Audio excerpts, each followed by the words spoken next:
Аңқау досым бар емес пе? Соған жабылып фотосын сұрап. Соның атынан кредит ашып алайық сол фотосымен. Номері бар ма сен? Давай, аш. Давай. 774 45 26. Білем, қалайсың?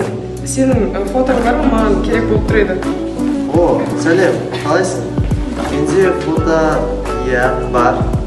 Фотоңды жіберейін бе, жіберейін бе? Жібер. Жіберейін, баяғыдан бері. Танысыңдар ма? Иә, танысымыз ғой. Жібере салайын. О, досым, кредит Келін бәл, давай, аша керек жүр. Сәлем, қалайсың?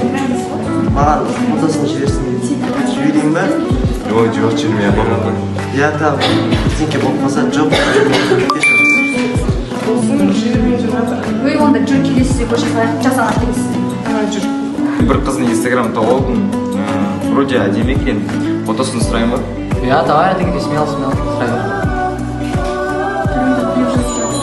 Фотомды жіберейін бе? Жанел, әдемі, күшті. Таныс алсайшы. Иә, таныс алшы. Иә, фотоны жібере берші. О, фотосын жіберіпті. Давай тиктокта салып жіберейік. Я, давай. Бұл жағдайды қайталамаңыздар, себебі бұл дұрыс емес жағдай. Егер сіз өзіңіздің фотоңызды бейтаныс адамдарға жіберсеңіздер, олар сіздің фотоңызды неше түрлі сайттарға жіберіп, өзіңізге жаман кері әсер болады. Қараңдаршы, бір ол жазып жатыр. Фотомыз жіберейін. Егер болса, нағыз фотоңызды саған керісіп болған. Жоқ, Жанел бір түрлі адам екен. Жеке ақпарат. Жоқ, иә, жіберейін.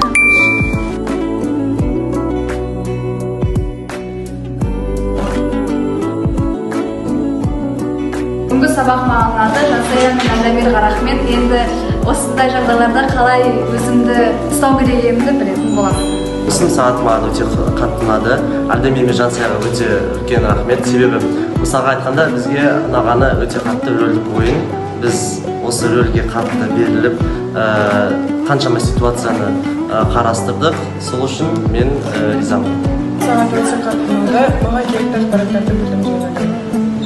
Жансая мен Алдамирге рахмет. Осы сағат маған өте қатты ұнады.